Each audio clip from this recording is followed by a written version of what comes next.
Picture two fires. The first is a full-size backyard fire pit stacked with an armload of split oak. You light it, and 90 minutes later, the wood is gone. By midnight, the ground around it is cold. The second is a hole about a foot wide and a foot deep, holding a fraction of that wood. Hours later, it's still radiating heat. That's not a trick. It's a documented technique with a real name, the Dakota fire hole. It's associated with Plains indigenous peoples, including the Dakota, Sioux, who used it across the region now covered by North and South Dakota, Minnesota, and Wisconsin. The core problem it solved wasn't comfort. It was survival on open, windy grassland where a normal campfire could either get blown out or, worse, throw sparks into dry prairie grass and start a wildfire that would scatter the bison herds people depended on for food. An underground fire solved both problems at once. It was sheltered from wind, and it was far harder to see from a distance, which mattered when avoiding rival groups while traveling and hunting.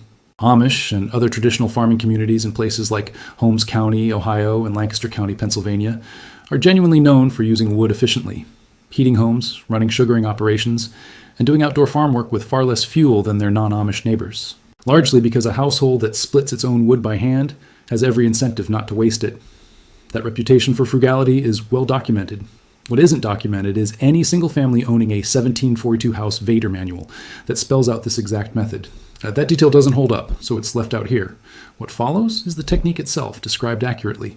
A large flame is a flame that's escaping. Every inch of visible fire above the top of your wood is heat radiating outward and upward into open air, most of which you never feel. A tall fire looks dramatic, but a large share of the energy in that wood is lost to the sky rather than reaching your hands, your food, or the ground around it. The physical principle behind the underground design is straightforward convection. Digging the fire chamber below grade does three things. It blocks wind from disturbing the flame. It lets the surrounding soil absorb and re-radiate heat instead of letting it dissipate freely. And, when paired with a second connected air channel, it creates a steady draft that feeds the fire oxygen from below rather than only from the top. That draft is why a Dakota fire hole burns hotter and cleaner on less fuel than an open pit.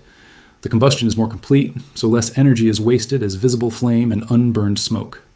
You don't need a permit, a contractor, or new equipment. You need a shovel, a patch of bare ground at least several feet from any structure, fencing, or overhanging branches, and about 30-45 minutes. Firm soil works best. Avoid loose sand, which won't hold the shape of the tunnel, and avoid low spots where water pools. If your yard is grass, lift a small square of sod and set it aside. You can replace it afterward. Dig a primary hole roughly 12-16 inches across and 12-16 inches deep, with walls that taper slightly inward toward the bottom. A few inches to a foot away, on the side facing the prevailing wind, dig a second narrower hole angled so it connects to the base of the fire chamber. This is your air intake. At the bottom, dig a tunnel between the two holes wide enough to pass air freely. Roughly forearm width is a reasonable guide. This tunnel is what makes the whole thing work.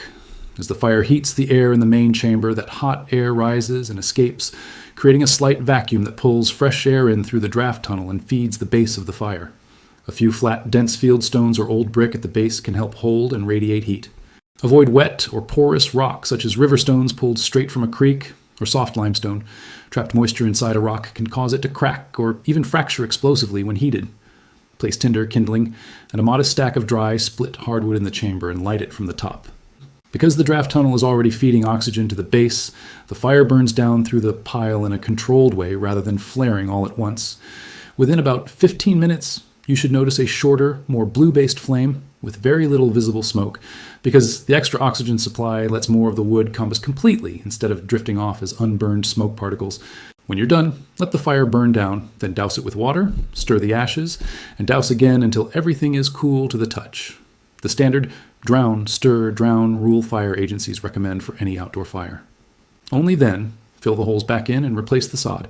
An underground fire is more contained than an open pit, but it is still fire. Keep it well clear of dry grass, structures, and low branches. Keep water or a shovel of dirt within reach. Never leave it unattended around children or pets. And check whether your municipality or homeowners association has rules on open burning before you start.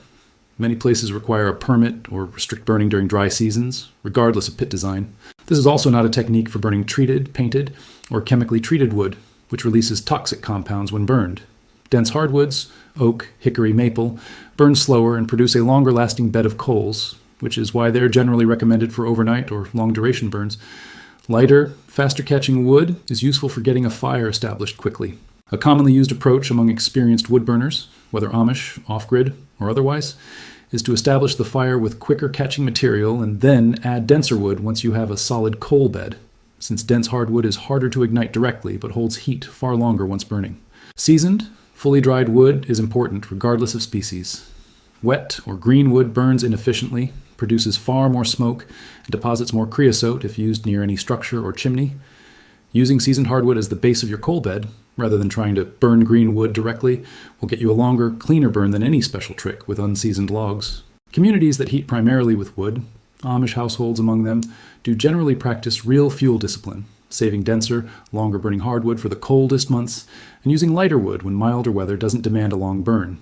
That's a legitimate, sensible practice rooted in the simple fact that hand-splitting your own firewood makes you value every log.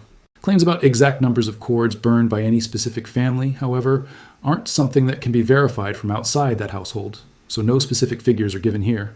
The underground fire hole isn't folklore. It's a documented, historically grounded fire-building method with a well-understood physical explanation.